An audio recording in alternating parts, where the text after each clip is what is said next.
Donc, parlons maintenant du modèle ISLM. Le modèle ISLM, c'est très simple. On cherche à évaluer les réactions à des chocs et à des politiques. Donc, en même temps, du PIB, donc une mesure de PIB ici, et des taux d'intérêt ici, je vais mettre R. Okay? Donc, taux d'intérêt, donc pour en général, là, les taux d'intérêt. Donc, on va avoir deux courbes, okay? La courbe IS et la courbe LM, okay? D'où le mot ISLM.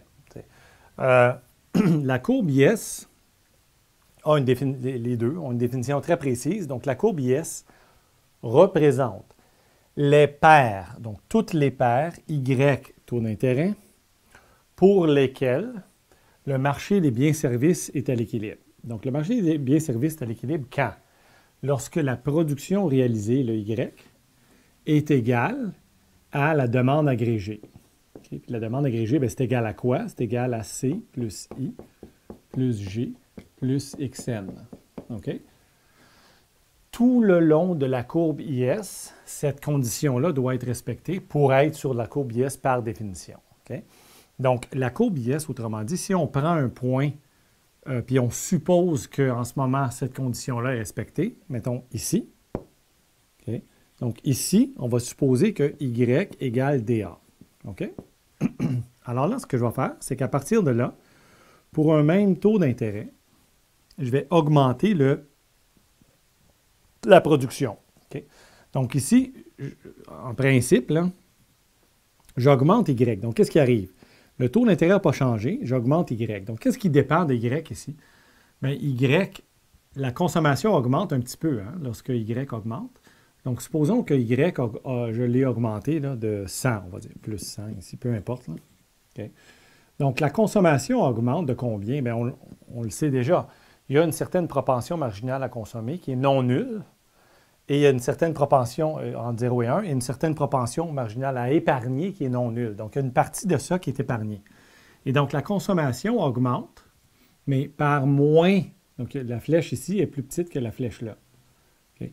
Donc, la consommation augmente, mais par moins que la hausse de PIB. Ensuite, le I aussi peut augmenter, mais par moins que le Y. Et donc, la somme des deux va être moins que la somme du Y. Et non seulement ça, mais lorsque le PIB augmente, les importations diminuent. Donc là, j'insiste parce que ça mélange bien du monde. Là.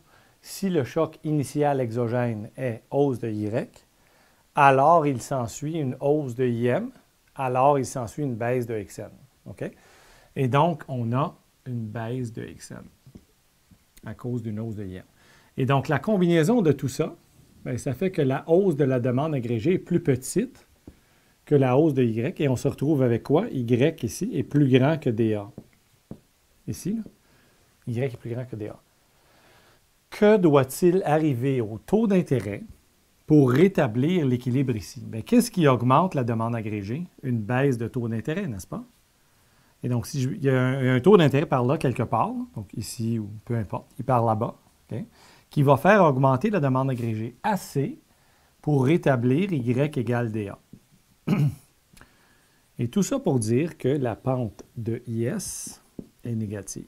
Donc, IS est à pente descendante. Okay? Donc, IS est à pente descendante. Elle est à pente négative. Okay?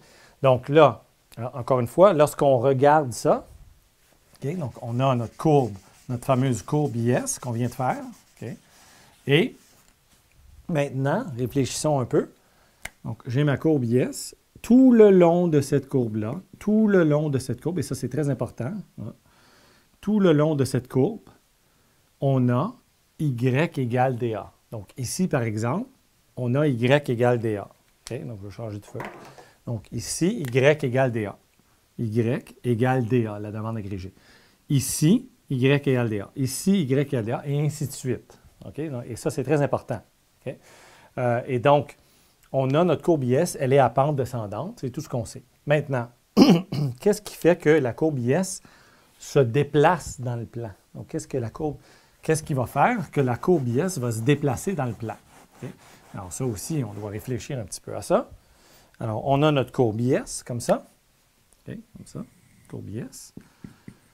Supposons que le gouvernement stimule l'économie. Donc, il y a quelque chose là-dedans qui est stimulé. Et donc, la demande agrégée est stimulée directement par G, hausse de G. Ou bien les consommateurs sont plus enthousiastes et augmentent leur consommation. Ou bien les investissements sont encouragés. Quelque chose comme ça. Okay? Donc, il y a quelque chose qui stimule la demande agrégée. Bien, pour tout taux d'intérêt, puisque à ce taux d'intérêt, la demande agrégée est plus élevée, il faudra aussi avoir plus de production. Et donc, ce point-là doit nécessairement s'en aller par là-bas, n'est-ce pas? Et donc, tout ce qui stimule la demande agrégée, la demande agrégée déplace IS à droite. Tout ce qui stimule la demande agrégée déplace IS vers la droite et tout ce qui écrase la demande agrégée déplace IS vers la gauche. Mais attention, ici, il s'agit bien de chocs ici là, directement sur ces variables-là. Et en particulier, ça va être le G ou les taxes qui vont influencer soit le I ou le C, c'est selon, ou bien un choc externe. Donc, par exemple, les étrangers ne veulent plus acheter nos choses ou réduisent beaucoup leurs commandes. Et donc là, ça serait un choc négatif sur IS par là-bas. Ce sont des chocs exogènes qui proviennent là, des différents éléments dont je viens de parler. Donc, humeur des consommateurs, humeur des investisseurs, des entreprises, les étrangers, ou bien les politiques là, du gouvernement directement, le G. Okay? Donc, ça va déplacer vers plus de IS si c'est stimulant et vers moins de IS si ça déprime le IS. Okay? Donc, encore une fois, le long de IS, Y égale DA. Évidemment, ce n'est pas le même Y. Ici, on a un Y petit égale DA, un petit DA. Et ici, on a un grand Y, okay?